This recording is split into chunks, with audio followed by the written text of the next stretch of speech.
Qui a vu ce tweet d'Unai pendant Barça PSG? Une blague ce penalty, pas grand monde je pense, il a quand même été screen. Et heureusement il a supprimé, non parce que l'UEFA a 2 matchs de suspension, ça va très vite. L'équipe, j'espère que vous allez bien. Aujourd'hui, nouvelle actu foot, vous avez capté, on va évidemment parler de cette semaine folle de Ligue des Champions. Les huitièmes de finale, les conséquences. Il y a également eu des matchs de championnat. Voilà, je vais pas en dire plus, on va directement entrer dans le vif du sujet, comme d'habitude. Et avant tout, les amis, je vous rappelle que la série est sponsorisée par OneFootball, l'application numéro 1 sur toute l'actualité du ballon rond. Gratuite, évidemment, ça change pas. Le lien est dispo dans la description. C'était inévitable, les amis, on va encore parler de lui, Mbappé, forcément, on l'attendait. Monsieur Responsabilité a pris justement ses responsabilités. Le triplé dans le normal au Camp Nou, un manque de respect envers certains Barcelonais, Piqué valide fort et une performance donc qui restera gravée à coup sûr. C'est ce qu'a mentionné d'ailleurs Nasser. Les amis, il a même parlé de match parfait. Il reste 90 minutes à jouer, on connaît le passé, il faut rester concentré.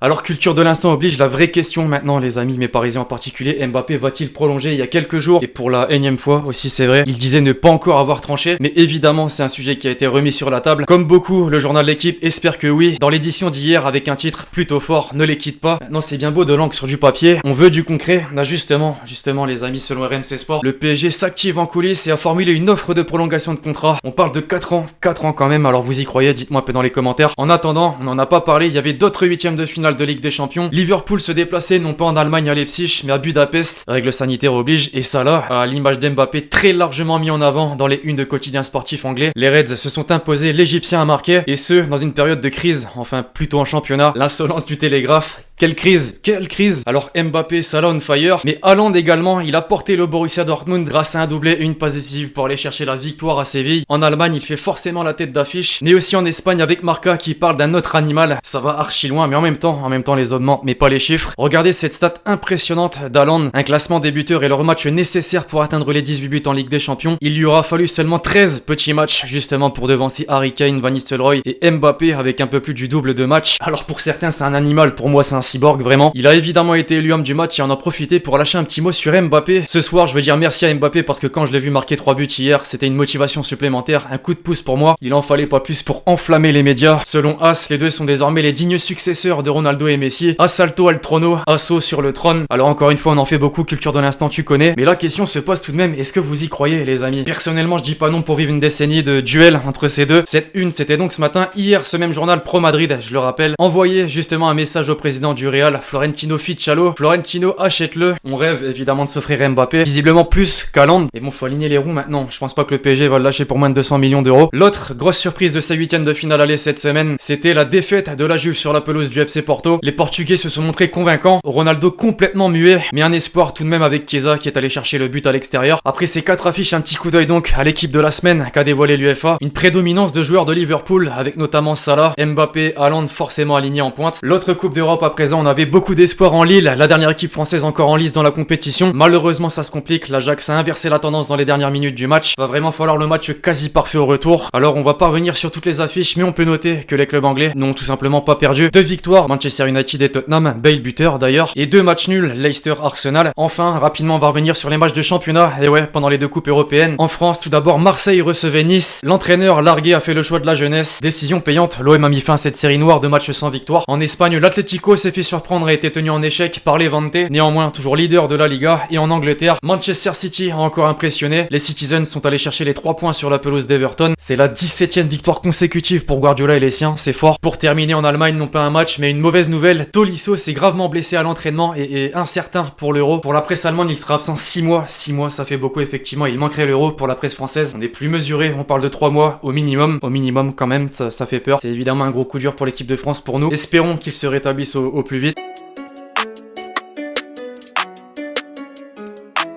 On peut donc tranquillement basculer sur les déclats de la semaine, les amis. Il y en avait beaucoup. Encore lui, j'ai envie de dire normal, il a fait énormément parler. Pochettino a évoqué l'avenir de Monsieur Responsabilité. Je pense que le PSG peut lui donner tous les outils pour être heureux. Je pense que la situation concernant Kylian sera bientôt claire. Si lui le dit, ça commence à sentir bon. L'ancien joueur Jean-Pierre Papin a tenu à revenir sur sa performance et plus particulièrement sur un trophée que tout joueur aimerait remporter. Il a juste besoin d'être régulier et il ne sera pas loin cette année de le remporter. Oui, je le vois bien Ballon d'Or en 2021. Après, encore une fois, attention, culture de l'instant. Il peut se passer passer une dinguerie encore une fois au retour, ou même jusqu'à la fin de la saison, et au début de la saison d'après, ce que je rappelle c'est sur une année pas civile, sur une année complète, bref t'as capté, le ballon d'or. Alors son avenir, sa performance ont été évoquées. Wenger lui a balancé une anecdote lorsqu'Mbappé jouait encore à Monaco. J'étais chez lui quand il était indécis s'il devait prolonger son contrat avec Monaco. Il aurait donc pu jouer pour Arsenal. Je pense évidemment que le meilleur choix a été fait. Peut-être qu'on pourra dire la même chose dans quelques années avec Messi au PSG. La propagande continue, les amis. Rivaldo a parlé de son avenir. Il sera au PSG, d'autant plus avec ce qu'il s'est passé hier, mardi soir. C'est une équipe qui peut lui donner la possibilité de continuer à gagner des titres. Je sais pas trop quoi dire, mais pour un joueur qui a joué au Barça, c'est fort. Les amis, est-ce que vous vous souvenez de Cassano? Vous savez, cet attaquant italien qui a joué dans de nombreux clubs de Serie A, notamment. Il était présent sur Twitch après FC Porto Juventus. Voilà ce qu'il a dit à propos de Ronaldo. Ronaldo, effectivement, il a toujours été un peu égoïste. Il se fiche que les autres marquent des buts. C'est le genre de joueur qui vit pour marquer. Après, quand on regarde sa carrière, j'ai envie de dire, c'est pas plus mal. Enfin, quelques mots d'Jürgen Klopp sur son ancien club, le BVB.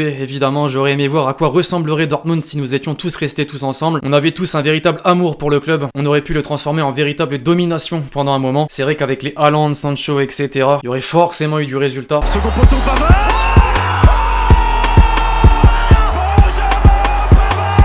Qui dit semaine Ligue des Champions dit forcément régalade. Haaland, Mbappé, masterclass.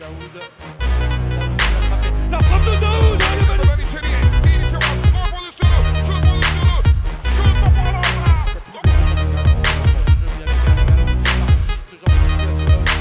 Après Thierry Galland.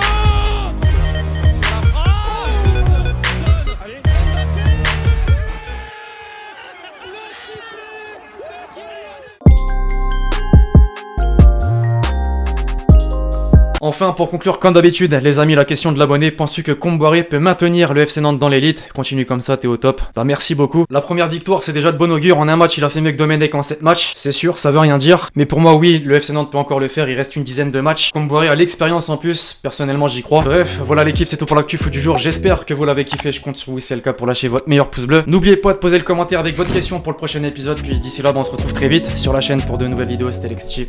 Ciao, ciao.